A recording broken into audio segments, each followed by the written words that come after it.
rebeldía, anarquía, nazismo. Tres hilos conductores del planeta de los simios. La trilogía no solo narra las aventuras de un simio, César, sino que también traza un mapa alegórico de la condición humana, revelando las cadenas que nos atan a nuestra propia historia. En nuestro análisis, cada película de la trilogía será abordada como un eslabón de dichas cadenas. La primera nos muestra el rechazo, nacido de la esclavitud, y cómo este sentimiento se cristaliza en la rebelión. La segunda ahonda en el odio que brota del rechazo, desembocando en la anarquía como respuesta a un sistema roto. Y la tercera confronta el mal en su forma más extrema, el nazismo, como mecanismo de odio que lleva al exterminio sistemático. ¿Qué recursos cinematográficos se utilizaron para tejer esta advertencia? Acompáñanos, porque vamos a ir más allá de la pantalla para descubrir las sombras que aún hoy nos definen.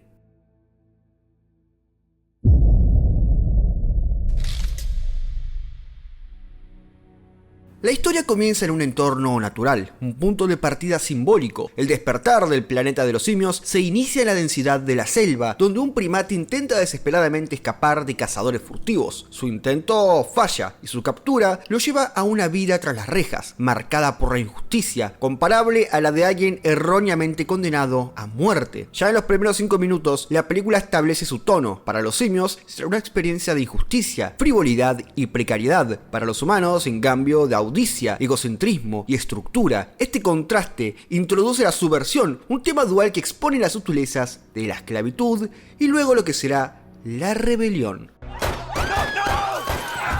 La tragedia de una simia, abatida en un estallido de ira, revela en realidad su instinto maternal al proteger a su cría. El humano, por el contrario, en su frenesí instrumental, solo consigue distorsionar la representación de la sociedad que se desarrollará a lo largo de la trilogía. En 2 actos tan simples como estos, se nos marca quiénes son los buenos y quiénes son los malos. César, a diferencia de estos personajes, simios y humanos, se presenta más como una mascota. No inspira odio sino afecto, no busca el peligro sino que acepta la servidumbre. Gradualmente, César va a evolucionar de mascota a hijo, cuestionando su existencia y superando su percepción primitiva mediante la autoconciencia, aunque su despertar es el resultado de un experimento genético destinado a curar el Alzheimer en humanos. No deja de ser un proceso de humanización, y este despertar ocurre literalmente en las alturas.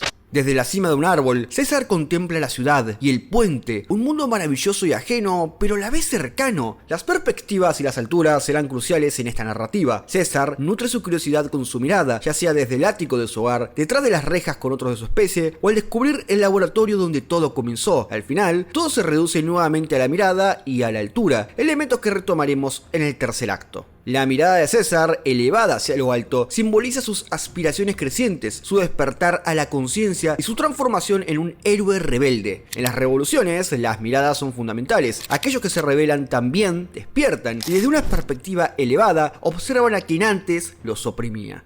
A ver, para comprender la revolución, primero deberíamos entender sus causas. En este caso, la esclavitud. La presencia de personajes como Draco Malfoy y Logan Roy transforman nuestra empatía, que inicialmente es unidireccional hacia César, a una omnidireccional que se extiende al terror, la humillación y el abuso que sufren los demás simios. César es enviado a esta prisión disfrazada de libertad después de defender al padre de Jane Franco de un ataque. La sociedad dicta que no se puede tener un animal salvaje en casa, por lo que César es forzado al encierro y a una adaptación involuntaria. El árbol, símbolo de la naturaleza, se encuentra nuevamente en el centro de la escena, pero el contexto de encierro y claustrofobia le añade una capa de artificialidad que endurece nuestra percepción de lo que es humano. El padre de César, interpretado por Jane Franco, lo abandona a un destino cruel, quitándole la etiqueta de hijo y relegándolo a la condición de un ser salvaje, un esclavo. Ya lo dijeron en Star Wars Episodio 5, no hay peor villano que aquel que, desde el destrato y la desconfianza, aguarda que lo llamemos padre. La ciencia, representada en la figura del científico desesperado por ayudar a la humanidad, ha llevado a cabo actos terribles en nombre del progreso. El despertar del planeta de los simios explora la otredad, esa parte de nosotros que ocultamos detrás de la máscara de la civilización, aquello que nos coloca por encima de los demás seres. La esclavitud, especialmente recordada por la Guerra Civil estadounidense, ha cuestionado esa máscara de la civilización. La historia nos enseña que quienes defendieron la esclavitud fueron aquellos que se beneficiaron económicamente a costa de los más débiles. En la película, aunque los simios no llegan a a ser tratados como personas, se los invita a verlos y entenderlos como esclavos, reflejando el sometimiento histórico de muchos para beneficio de pocos. El público moderno anhela la justicia, especialmente la justicia por mano propia. Hay una idealización de lo revolucionario. La revolución liderada por César, que culmina con la destitución de Rocket, el simio que gobernaba el cautiverio, se convierte en una escena profundamente satisfactoria por todas las razones recién mencionadas. Y bajo el nuevo liderazgo de César, los simios alcanzan un nivel de conciencia grupal cuando él libera un gas químico. Aunque puede parecer un método brusco para representar el despertar colectivo, queda claro que todos lo seguirán por razones ahora sí bien justificadas. Así comienza la emancipación de los simios. Durante el paso del segundo al tercer acto, el árbol, previamente un ícono natural, se transforma en un símbolo de cambio cuando sus hojas verdes caen sobre el asfalto, marcando el paso de lo salvaje a lo civilizado, o como prefiero llamarlo yo, la fractura de la máscara de la civilización. Este simbolismo se repite en el puente de San Francisco, donde los simios emergen de la niebla de la incertidumbre para convertirse en la nueva especie dominante. Así, se da inicio una nueva era, la era de los simios.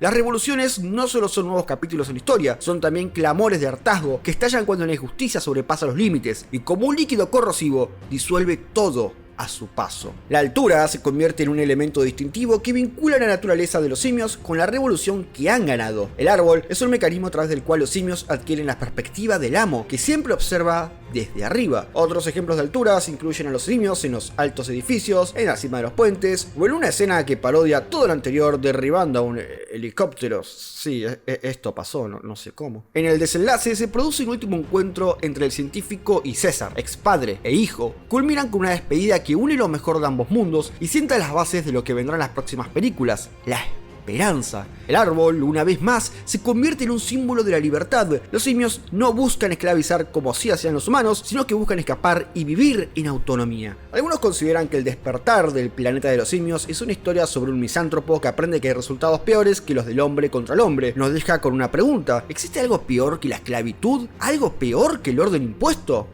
Así es, amigos. El caos total, y es este caos el que explora el amanecer del planeta de los simios. Desde el comienzo de El amanecer del planeta de los simios, el árbol, un icono clave de la película anterior, se transforma en un símbolo de descenso a la oscuridad. Si antes César observaba desde las alturas con esperanza y visión de cambio, la secuela nos recibe con tonos oscuros, sonidos graves. Todo esto parece presagiar un descenso filosófico en los métodos y en las formas. Esta dualidad representa lo que será una cacería entre compañeros, como una caída ética inminente, anunciando el inevitable desorden que acompaña a toda estructura social. Pero a pesar de todo este inminente caos, lo que prevalece en los primeros minutos es el respeto mutuo. Incluso Koba, marcado por experimentos científicos crueles, se mantiene fiel a César y a su cosmovisión de la vida en conjunto, traducida a 4 palabras: simio no mata simio. Esta máxima, que surge en medio de un asentamiento precario, sugiere que tras toda revolución debe venir la organización. Matt Reeves, el director, que claramente también es un autor, nos presenta entonces a un grupo de supervivientes humanos, planteando la pregunta: ¿qué sucede con el humano ante esta nueva ley?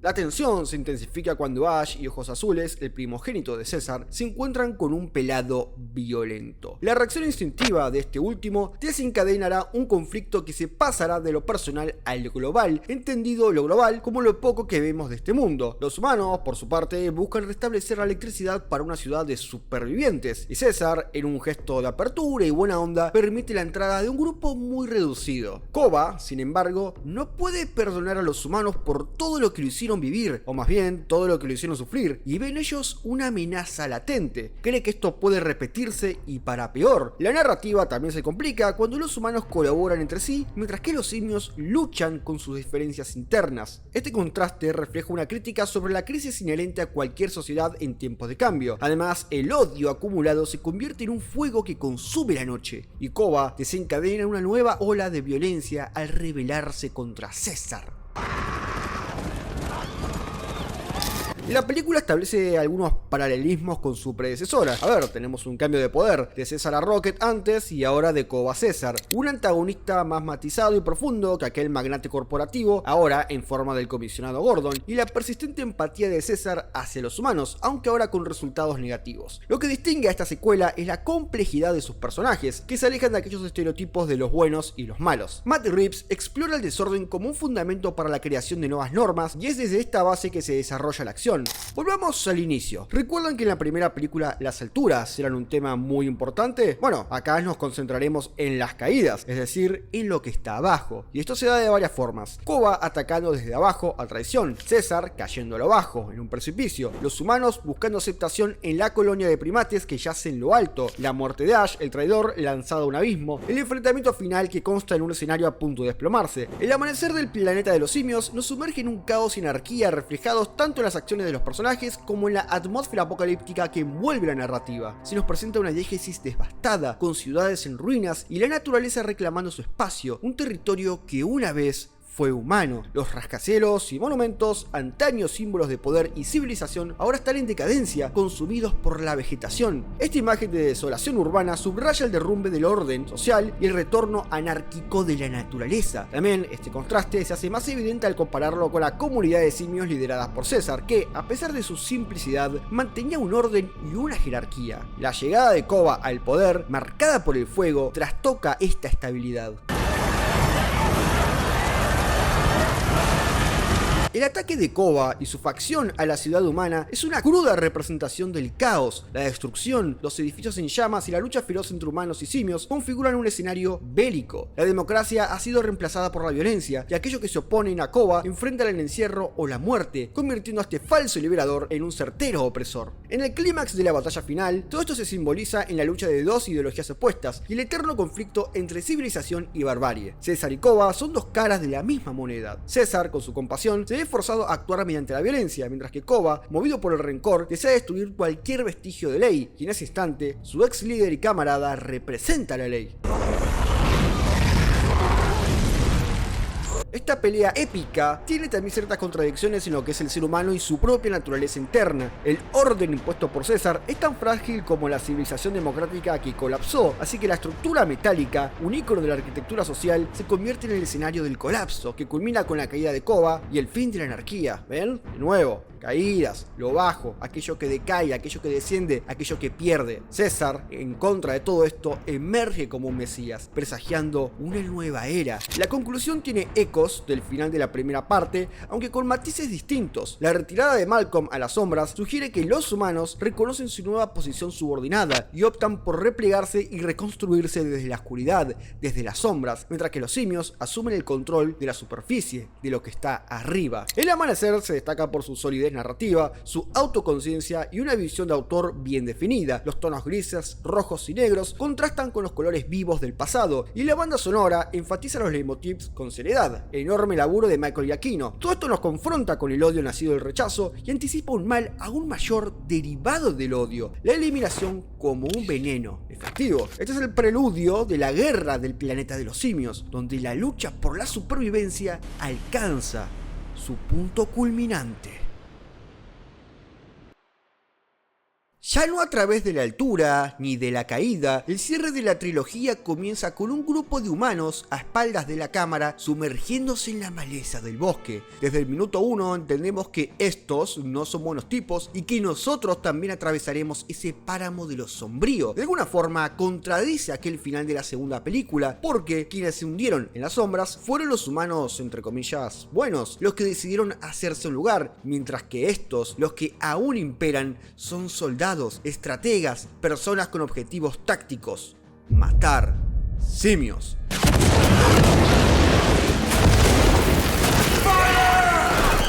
El coronel y sus seguidores representan una maquinaria de odio reminiscente del nazismo alemán durante la Segunda Guerra Mundial. Así como los nazis emplearon a los Sonderkommandos, prisioneros judíos forzados a colaborar en los campos de concentración, el coronel utiliza simios capturados como Burro y Winter para realizar las tareas más atroces. Esta comparación resalta el nivel de perversidad alcanzado por este régimen militar, en otras palabras, el estado actual de la raza humana. Todavía no lo había mencionado porque no lo consideré fundamental, pero Pero, desde la primera película, se liberó un virus que afectó a todas las personas del mundo y aceleró aún más el proceso de extinción. Al virus se lo tilda como la gripe del simio o la fiebre del simio, pero esto es totalmente erróneo. A ver, este fue un error humano, no tiene nada que ver con los simios. ¿Ven? Incluso hay un manejo del discurso en ese detalle, tal y como la Alemania nazi también manejaba sus discursos para implorar e instaurar una falsa verdad. César poco puede hacer ante estos estrategas del mal que buscan una venganza sin fundamentos